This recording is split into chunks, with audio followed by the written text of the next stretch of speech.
Você já se perguntou quem é Emmanuel? Qual é a história oculta por trás do mentor espiritual de Chico Xavier? Hoje, vamos mergulhar na trajetória evolutiva de Emmanuel, desde os bastidores invisíveis do plano espiritual até tornar-se guia luminoso do médium que transformou o Brasil. Prepare seu coração para uma revelação: nem sempre aquilo que se veste de luz foi sempre luz. A vida de Emmanuel carrega traços de provas, lapsos, renovações. Ele já foi mais do que espírito amigo, já percorreu caminhos de queda, reconstrução, serviço. E foi no silêncio, na renúncia, na escuta fiel à vontade divina, que ele ascendeu. Aceite esse convite de olhar para além da imagem e do mito. Assista até o fim, pois nos minutos finais revelarei o ponto transformador, aquele instante em que Emmanuel escolheu ser instrumento real da evolução humana. Se ainda não é inscrito no canal, inscreva-se agora. Vamos juntos desvendar essa história que pode transformar sua visão sobre missão espiritual. Se um dia for permitido, eu vou contar a minha história, um pouco da minha história. E ele traz há 2000 anos, em que vamos encontrá-lo como orgulhoso senador Públio Lentulus, tão distante de qualquer noção do Evangelho. E ali é um momento ultris para a sua alma, quando, pensando na saúde da filha, não por ela, mas porque ele almejava um casamento proveitoso para ela, ele vai procurar por Jesus, para pedir que a filha ficasse curada, porque ele tinha interesse em utilizá-la num casamento proveitoso. Mas cometeu um erro, que é o erro dos orgulhosos. Foi procurar Jesus à noite, para que ninguém soubesse que ele havia procurado Cristo.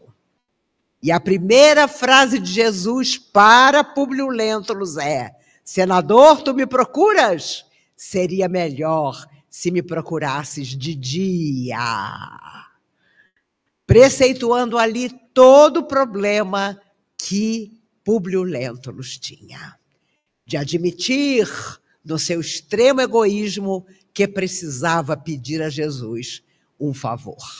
E é claro que nem todo diálogo está transcrito no livro, mas os espíritos mais tarde contaram que Jesus sabia muito bem o interesse que aquele pai tinha e fez ver a ele que talvez fosse melhor que a menina não ficasse na terra. Mas ele insistiu.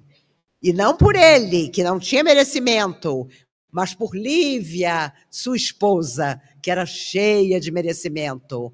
Jesus permite que a menina permaneça na terra e ela atravessa um casamento desesperador e grandes sofrimentos que não precisaria ter vivido se não fosse o egoísmo daquele pai. Depois, em 50 anos depois, a segunda obra em que ele conta a sua história, ele surge como escravo nestório. Então, já afeiçoado ao Evangelho do Cristo, mas ainda tão cheio de compromissos e dívidas. E eu digo sempre a todo mundo que Emmanuel, como mentor meu, não duraria 30 dias. Porque na hora que ele começasse a falar o que ele dizia para o Chico diuturnamente, eu diria: o senhor pode procurar outro. Comigo, não. Porque eu ainda não estou em condições.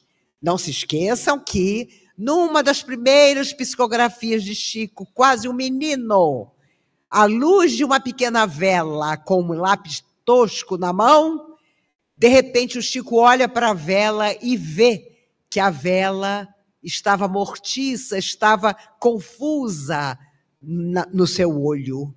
Dr. Bezerra de Menezes aparece.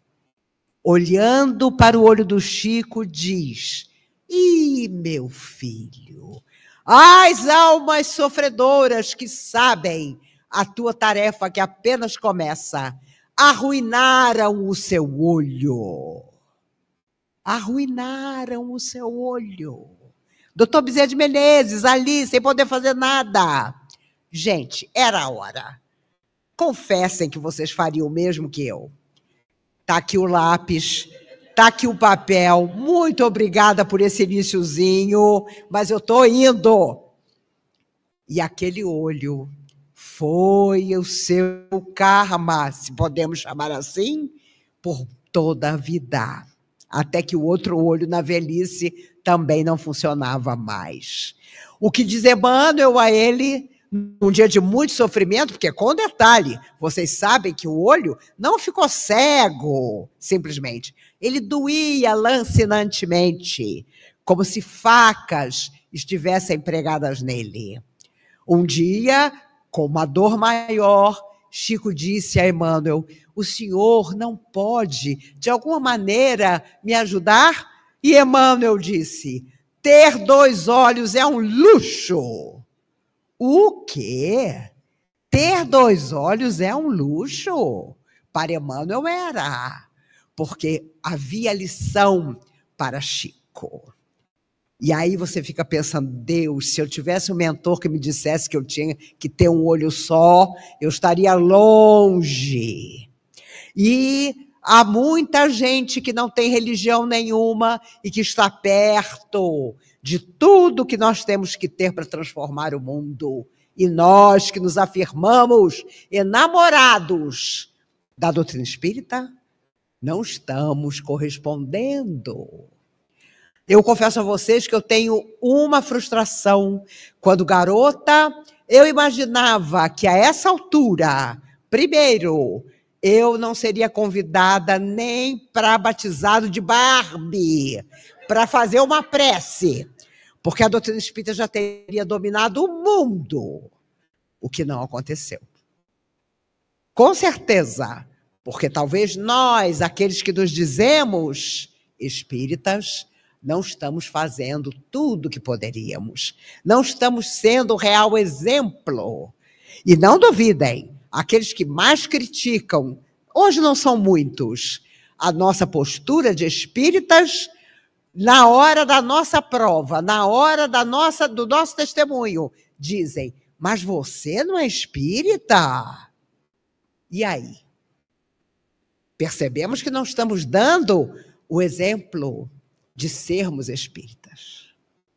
Diziam os espíritos através do Chico, ser espírita é ser clemente, é ter a alma de um crente, é fazer o bem, seja a quem for. E nós ainda escolhemos a quem fazer o bem.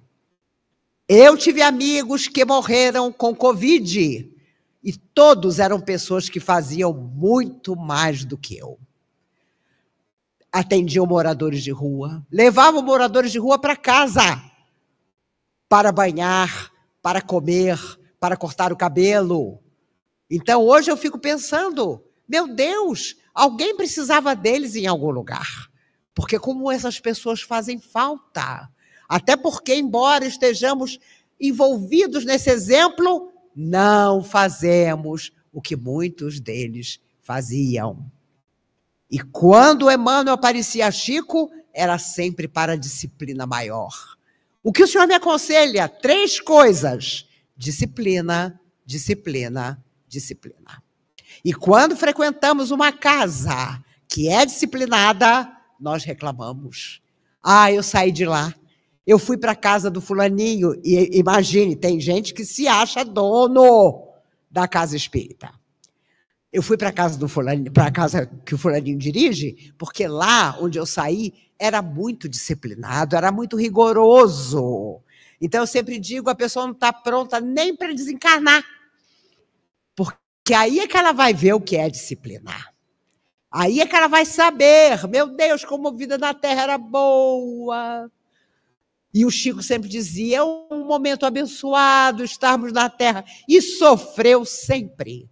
Uma outra vez, sofrendo uma crise de angina pavorosa, eu tenho amigos que têm angina, a vontade que você tem é esmurrar a parede quando a dor vem. E ele teve angina sempre. Ele pediu a Emmanuel, o senhor não pode me aliviar, Jesus curou tanta gente. Abra o Evangelho, disse Emmanuel. Abra e leia a página que vai cair. Obviamente, Emmanuel botou a mão ali. Vinde a mim todos vós que estáis aflitos e sobrecarregados, e eu vos aliviarei.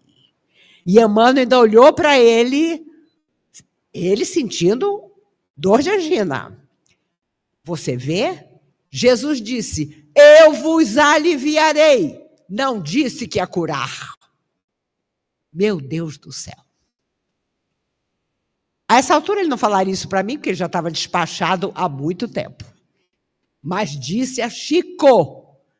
E o Chico dizia, meu Deus, tudo era tão extraordinário, mas eu não tinha cabeça, eu não tinha entendimento completo para absorver tudo aquilo. Augusto dos Anjos, alma suicida, aparece a Chico no meio de uma plantação de cebola, atrás da venda do tio do Chico. Começava a se deslindar Parnaso de além-túmulo. E Augusto dos Anjos disse, eu quero escrever através do Senhor. E começou a declamar poesias. E o Chico, vendo Augusto dos Anjos falar, meu Deus, as poesias eram maravilhosas, mas eu não tinha cabeça para entender tudo. E Augusto dos Anjos disse a ele, num certo momento, mas o Senhor é horrível. Meu Deus, como é que nós vamos escrever através do Senhor? Sua cabeça é muito limitada, seu entendimento é quase nenhum. E o Chico, é verdade. Como é que os senhores vão escrever através de mim? Gente, não foi comigo. Porque eu teria dito, o senhor, um suicida, vem me dar lição.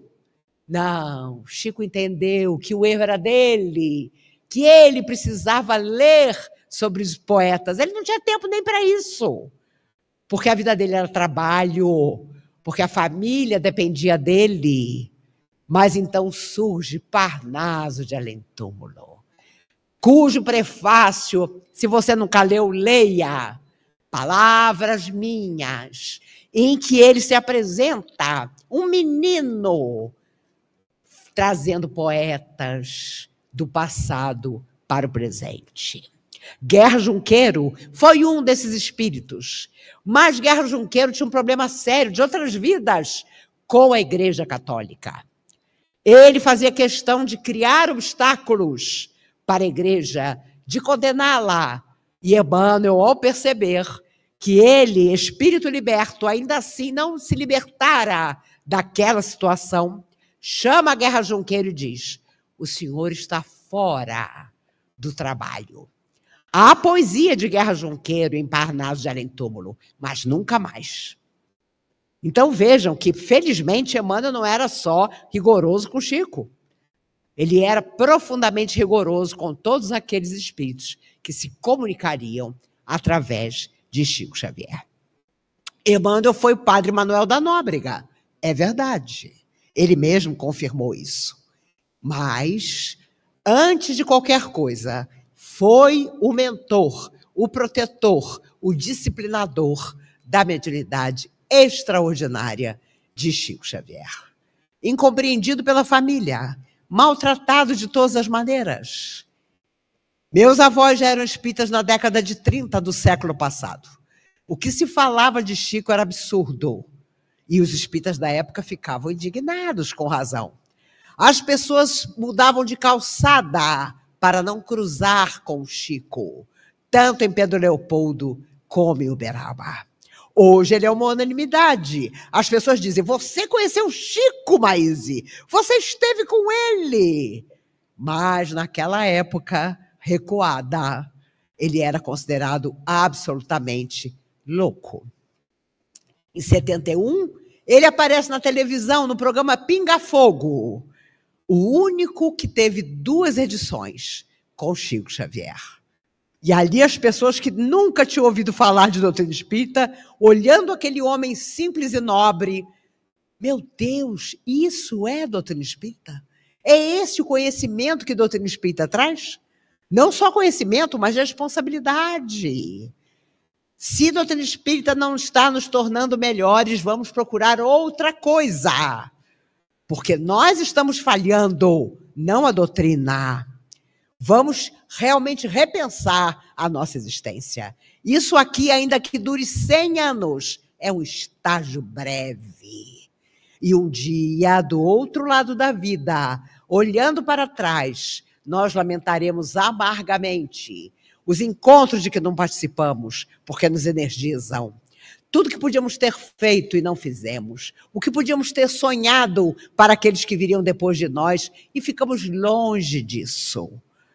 É importante demais aproveitar esse tempo na Terra, não importa quanto seja, não importa como seja, para que pela primeira vez talvez cheguemos do outro lado melhores do que entramos.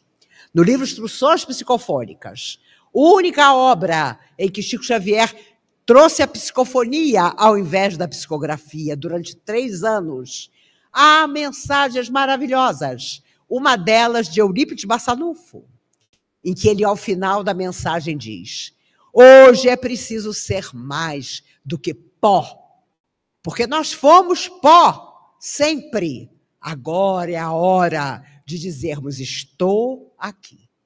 E dessa vez, eu não vou sair de cabeça baixa da vida na Terra. Depois de desencarnado, você pode fazer o que você quiser. Eu já tenho um plano, por exemplo, 800 anos embaixo de uma mangueira. Vai todo mundo passar de volta para a Terra e eu vou dizer: vão com Deus. Vão com Deus, a Terra é maravilhosa. E as pessoas vão acreditar e vão mergulhar no corpo. Mas nós... Eu me lembro de uma amiga que um dia disse: mas não é possível, eu não posso ter pedido tudo isso de ruim. E um espírito amigo ao meu lado disse: não, ela não pediu, ela implorou, em lágrimas copiosas, de joelhos, para ter o que tem hoje na Terra. E, aliás, suavizado pelo trabalho, pela consciência que ela já adquiriu. Uma outra amiga divorciou-se, ainda apaixonada pelo marido, 4 filhos. E ela, espírita, se atormentou. Meu Deus, na próxima vida eu vou ter que casar com ele de novo. Meu Deus, eu não aguentei nessa, quanto mais na outra. E ela me ligava de madrugada, porque ela tinha insônia. E aí, um dia um amigo espiritual disse: diga a ela que não há necessidade de casar-se de novo com ele. Ele pode vir como filho dela. Diga isso a ela. E eu falei: gente, ela nunca mais me acordou de madrugada.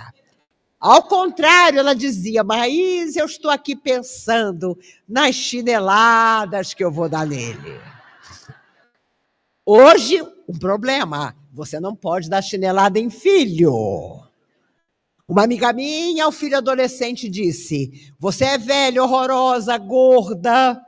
Ela não é nada disso. Mas ele fez questão de dizer a ela. E eu falei: o quê? Deixa esse menino 1 mês comigo. Ele vai sair daqui um fofinho. Porque é importante saber que, se somos pais, educadores, se viemos antes, temos que dar o exemplo. Temos que disciplinar e que educar. Olha, você vai até aqui, a partir daqui é o direito do outro. E você não pode passar disso. Mas hoje muita gente tem medo. Não, eu tenho medo de contrariar meu filho. Eu tenho uma amiga que faz poupança para o psicólogo. O filho é pequeno, ela fala tudo que tem que falar para ele. E já tem uma poupança. No dia que ele precisar se tratar, o dinheiro já está garantido. Emmanuel não pensava assim. Ele ia dando as orientações e o Chico obedecendo. Meu Deus, que coisa extraordinária!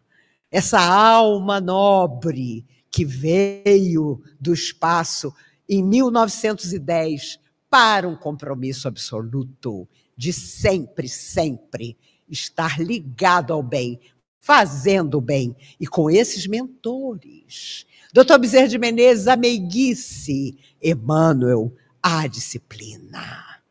Não adiantava pensar em frases queridas, porque Emmanuel não as tinha. Ele sempre lembrava a disciplina, mas deixou mensagens extraordinárias. Eu tenho minhas frases favoritas de Emmanuel. Por exemplo: o bem que fizeres em algum lugar será o teu advogado em toda parte.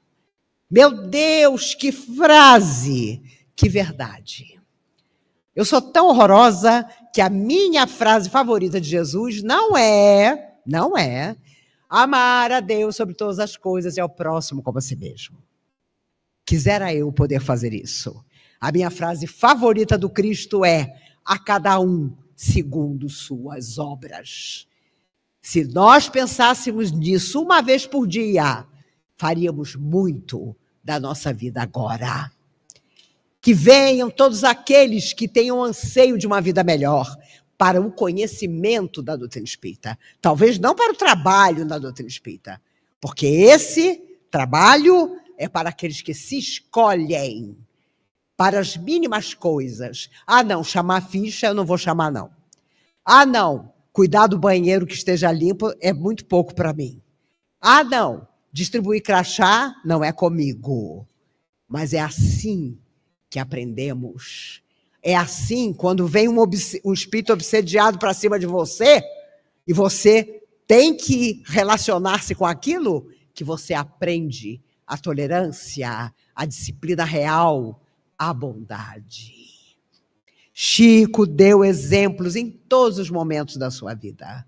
Ele não precisou das redes sociais, embora dissesse que um dia haveriam as redes sociais. E hoje elas nos dominam de tal maneira que outro dia eu tomei um Uber em Brasília e eu falei, muito obrigado, foi minha filha que chamou o senhor. A senhora não tem celular? Eu falei, nunca tive. A senhora não tem computador? Eu nunca tive. E como é que a senhora vive? Eu falei, muito feliz.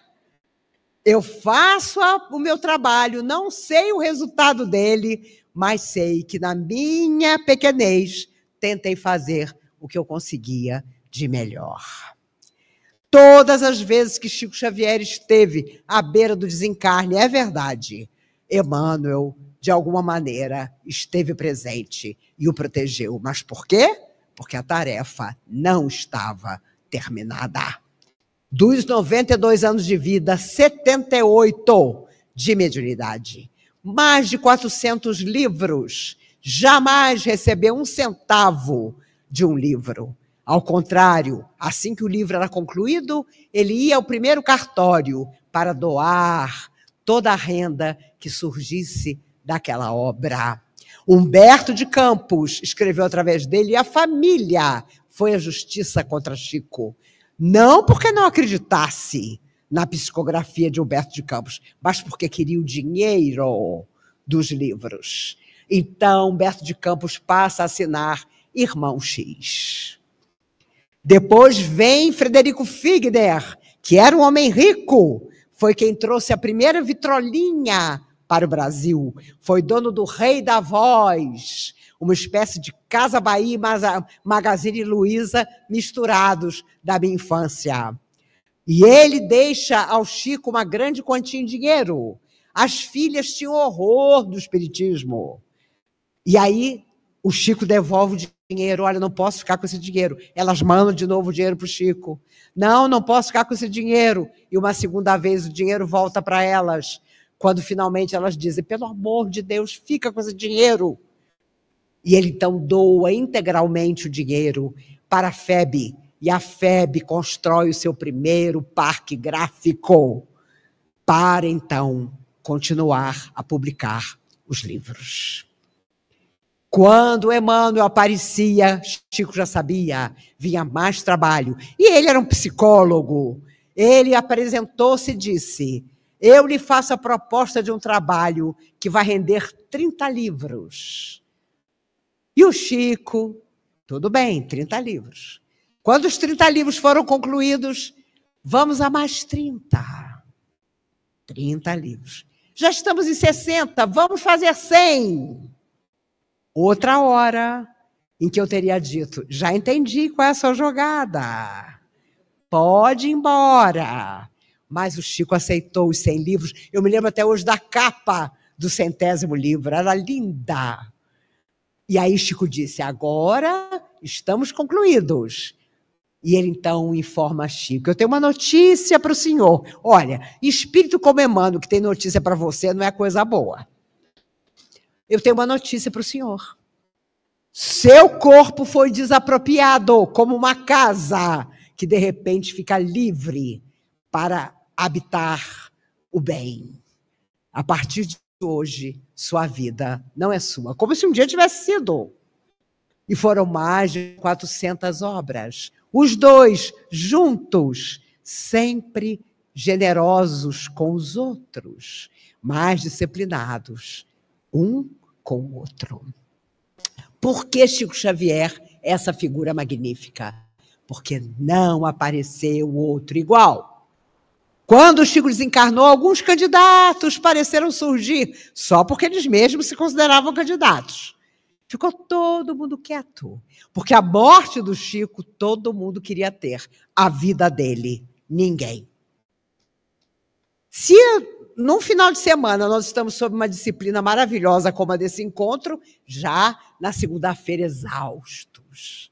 Meu Deus, você não sabe o que eu passei no final de semana. Aquelas mulheres organizadoras não deixavam a gente nem beber água, porque a gente sempre dramatiza, porque o drama fez parte das nossas existências e agora fica difícil deixar. Um dia o Chico teve uma crise pavorosa. Ele tinha 32 anos. Sentou-se no degrau da cozinha, o peito doía. E ele pensou, chegou minha hora. Emmanuel lhe aparece. O que você está fazendo aí sentado? Eu estou morrendo. O senhor me recebe? De jeito nenhum. Como ele já não estaria mais ao meu lado, não teria problema nenhum dele dizer isso. De jeito nenhum. Eu tenho uma reunião. Não vou poder te receber. Desaparece. Chico começa a passar pior. É que nem você ir ao médico e o médico dizer, eu estou com uma certa dificuldade em relação à senhora. Você já começa a sentir tudo. Que certa dificuldade será essa?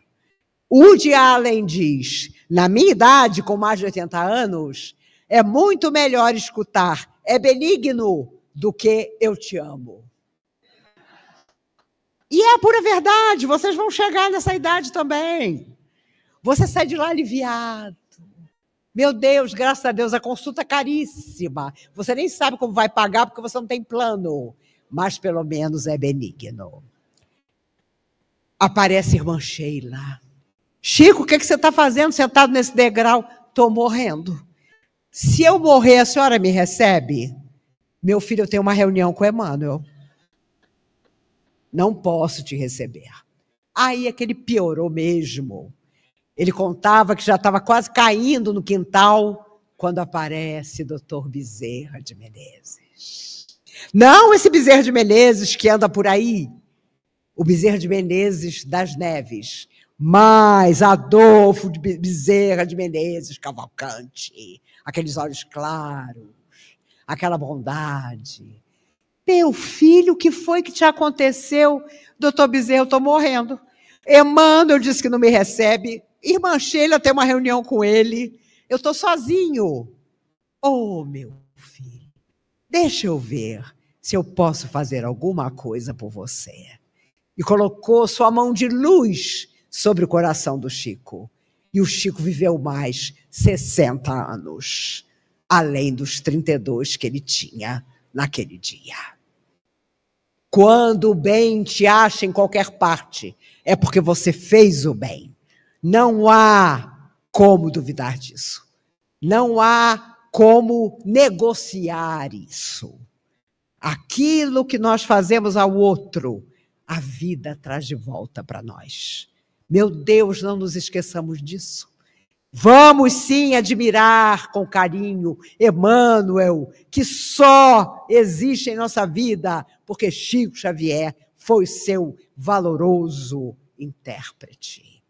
Vamos admirar Chico como alguém que passou como uma luz e, digo a vocês, os próximos séculos não trarão outro Chico Xavier. Às vezes acaba uma palestra e uma mãe vem arrastando o filho. Maíse, meu filho já é um ser do terceiro milênio. Imagine que ele já foi expulso de 3 escolas. E você olha o menino olha para você e você percebe que ele não é um ser do terceiro milênio, é um capiroto, mistura de capeta com garoto. Mas como você vai dizer para aquela mãe que ele não é um ser de luz? Aí você tem que inventar. Você diz, seremos todos um dia um ser de luz. E o menino já te olhando com raiva. Porque você está dizendo para a mãe dele que ele não é um ser de luz. Que você já desmaiou, minha filha? Minha filha, você já desmaiou? Já são 10h20? Ai, meu Deus. Não, eu pedi que uma delas provoque em si mesma um desmaio. Porque senão eu falo até amanhã. Eu não tenho relógio, mas eu vou ganhar um do Dia das Mães. Prometo que é o último encontro que eu estou sem relógio nenhum. A verdade, meus amigos, é que em toda situação de nossa vida, seja de luz ou de provações, nós estamos sob a tutela dos nossos protetores. Mas para que estejam conosco, é preciso que estejamos com eles. Emmanuel fez o trabalho que fez, porque Chico estava com ele o tempo todo. Ele determinou cada passo, cada ano, cada dia da tarefa que Chico tinha. E Chico submeteu-se, quase feliz, talvez feliz, por tudo aquilo que ele precisava realizar. Essa é a nossa dificuldade. Os nossos protetores, se pudessem falar diretamente conosco, nos fariam propostas de luz. O problema é que ainda temos sombra dentro de nós e até transformar em beleza talvez demore, mas vai acontecer. Essa com certeza é a nossa vida mais feliz de todas as que tivemos. E tem gente que até hoje vai à casa espírita querendo saber o que foi em outra encarnação. E lembro sempre de André Luiz, através de Chico também. Conhecemos André Luiz porque ele escreveu através de Chico a sua própria história e a história de tantos. E ele dizia, nunca procure remover a pedra do túmulo, porque sempre cheira mal. E nós ainda estamos nos perguntando o que foi que nós fizemos em outra encarnação. Nós somos o passado em forma de presente. Então, basta olhar para dentro de nós, ver as nossas tendências e entenderemos todas as lutas que ainda temos que enfrentar. Todos os episódios da vida de Jesus, de Chico, são mensagens do Cristo, sim. São aqueles momentos maravilhosos em que Jesus, acreditando que tínhamos sido criados para a beleza e para a perfeição, veio ter conosco para nos dizer que importa a ti o que o outro faça ou pense. Segue-me tu. E nós ainda estamos acusando o outro, apontando o outro, querendo que o outro tenha uma vida diferente, mas quando chega a nossa vez, nós não queremos. Nós fazemos condições. Se a minha vida fosse mais tranquila, se eu tivesse mais saúde, se as coisas acontecessem de outra maneira. As coisas acontecem para nos ensinar. E guardando todas as lições, estaremos sempre vitoriosos. Estou falando Pai Nosso ao Vigário, porque todos vocês sabem disso. Chico tantas vezes nos deu mensagens maravilhosas. Ele esteve conosco em Brasília em 1976. E quando os orientadores, os organizadores do Congresso Mundial de Jornalistas e Escritores Espíritas foi convidá-lo, ele disse, meus amigos, eu não posso. Não posso porque eu estou com sérios problemas de saúde. Os organizadores conformados foram em direção à porta e, de repente, Chico chamou. Venham cá, venham cá. Emmanuel disse que eu tenho que ir. E foi.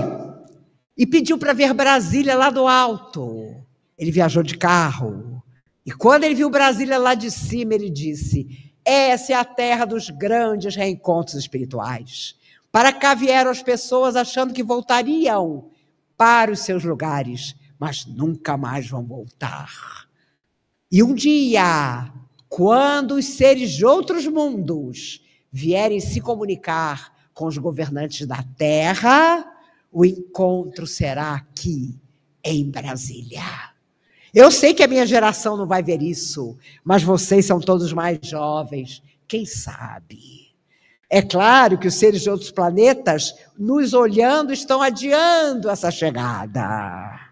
Eu deixo a minha janela sempre escancarada, porque na hora que uma mãozinha verde aparecer, eu estou pegando. Mas, por enquanto, não aconteceu. O importante é saber que portas adentro do nosso coração, só nós determinamos o que vamos fazer, o que vai nos acontecer. O Chico visitava uma menina de 12 anos, com gravíssimos problemas cognitivos. E a mãe disse a ele: Chico, meu sonho é ouvir o som da voz da minha filha, que eu nunca ouvi. E ele colocou aquilo como uma missão. Todo sábado ele ia visitar a menina. Minha filha, vamos dizer uma palavrinha pequena para realizar o sonho da sua mãe. Jesus, vamos falar Jesus. E depois de muito tempo, com muito esforço, a menina disse: Jesus! O Chico ficou apaixonado. Venha na cozinha para contar à sua mãe. Sua filha falou. O quê, Chico? Minha filha falou. Repita para sua mãe. E ela, num esforço maior: Jesus! 2 semanas depois, a menina desencarnou. Passa-se o tempo. Chico, ao voltar de Brasília, desse encontro mundial, tem o seu primeiro infarte. Ele sentou-se na cama, ele não conseguia chamar ajuda, porque a voz não saía. E então aparece no meio do quarto um espírito, com o rosto velado, um véu caía até o pescoço. Sem uma palavra, o espírito coloca a mão no coração do Chico. O infarte para no meio. O Chico consegue chamar ajuda, vai para o hospital. E os médicos, impressionados, como que o infarte parou no meio? Só Chico Xavier. Ele fica uns dias internado, volta para casa. Naquela madrugada, de volta a casa, ele se senta na cama e faz uma prece de agradecimento. O mesmo espírito aparece. E ele, antes que o espírito diga qualquer coisa, diz: obrigada, porque eu sei que foi a sua mão no meu coração que interrompeu o infarte e eu pude ser ajudado. A quem eu devo agradecer? E o espírito, tirando o véu do rosto, disse: Chico, eu direi uma palavra e você vai lembrar de mim. Jesus! Era a menina que retornou no momento mais difícil que Chico havia atravessado para devolver a ele o que ele havia ensinado a ela: falar o nome de Jesus. Ah, meus amigos, quando nós estivermos do outro lado da vida, ao olhar para cá, veremos quantas tolices, quantos sonhos que nada eram e que levaram toda a nossa energia. Quantas pessoas que amamos e que não mereciam o nosso amor, tecnicamente falando. Mas uma coisa estará conosco: a lembrança que tivermos deixado no coração de cada um.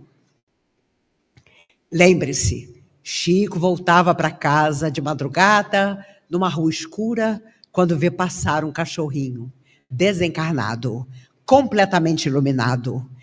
E havia só um poste de luz. Ele se encostou e pensou: meu Deus, as pessoas dizem que eu sou doido e eu estou doido mesmo. Porque eu estou vendo esse espírito, esse cachorrinho que está desencarnado e iluminando a rua toda. Emmanuel, num dos raros momentos de tranquilidade, disse: não, Chico, você não está louco, não. Ela brilha assim porque morreu há 12 anos, mas o dono nunca se esqueceu dela. Se algo eu podia desejar nesse dia maravilhoso em que vamos lembrar a sintonia perfeita entre Emmanuel e Chico Xavier, que nós possamos saber que onde quer que estejamos, se alguém se lembrar de nós, por um instante de carinho, estaremos iluminados em qualquer lugar. Nos encontraremos infinitas vezes, porque a estrada de Jesus é aquela que nos honra caminhar. A seara é dele, o resultado é dele, mas nos cabe o valor de deixar a nossa pequena contribuição. Tenho absoluta certeza que a próxima vez que nos encontrarmos, tanto eu como vocês, estaremos ainda melhor do que estamos nessa manhã. Teremos absoluta certeza de fazer o melhor pelos nossos destinos. Fomos criados para a perfeição e para o infinito que nos aguarda. O que é uma existência a não ser pequeno degrau? E se você não conseguir subir degraus, sempre haverá um elevador. Eu termino esse encontro tão querido, em que guardei a energia de cada um de vocês, lembrando minha quadrinha favorita, de Alta de Souza. Essa alma extraordinária que um dia escreveu uma poesia para Nossa Senhora através do Chico, a primeira. E quando o Chico terminou, ele chorava tanto que ele não sabia se eram as lágrimas dele ou as dela, que ele estava sorvendo. Embora desiludida, alma cansada e sincera, por muito te dou a vida, não desanimes, espera. Que nós possamos esperar, amando, servindo, fazendo uma conexão com essas almas iluminadas que só querem nos iluminar também. Quando ficar difícil, vamos dar aquela chorada boa. Chico fazia isso. Dava aquela chorada boa e Emmanuel aparecia e dizia, já chorou? E ele afirmava, já sim senhor, então agora lave o rosto e vamos trabalhar. Não desejo a vocês um mentor como Emmanuel, mas desejo a vocês um coração como o do Chico. Que cada coisa que aconteça, seja de luz ou de aparente sombra, seja lição para todos nós. Que Jesus, o amigo incondicional da nossa alma, possa nos guiar e abençoar, para que nós possamos guiar e abençoar a todos aqueles que nos buscarem. Agora chegamos ao instante mais profundo. Emmanuel, já purificado de muitos resquícios de dor, escolhe ser guia indispensável para Chico Xavier e para gerações. Mas não como quem domina, e sim como quem acompanha com humildade. Foi dessa renúncia interior, desse desapego ao ego espiritual, que brotou sua capacidade de amar universalmente, de ver além da aparência e ouvir o aflito. Querido irmão, querida irmã, Emmanuel é testemunha viva de que, para servir bem, precisamos primeiro vencer a nós mesmos.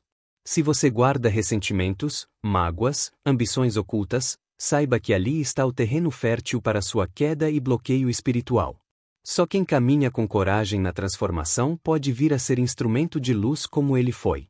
Que esta mensagem o desperte para sua própria trajetória evolutiva, não como espectador, mas como protagonista.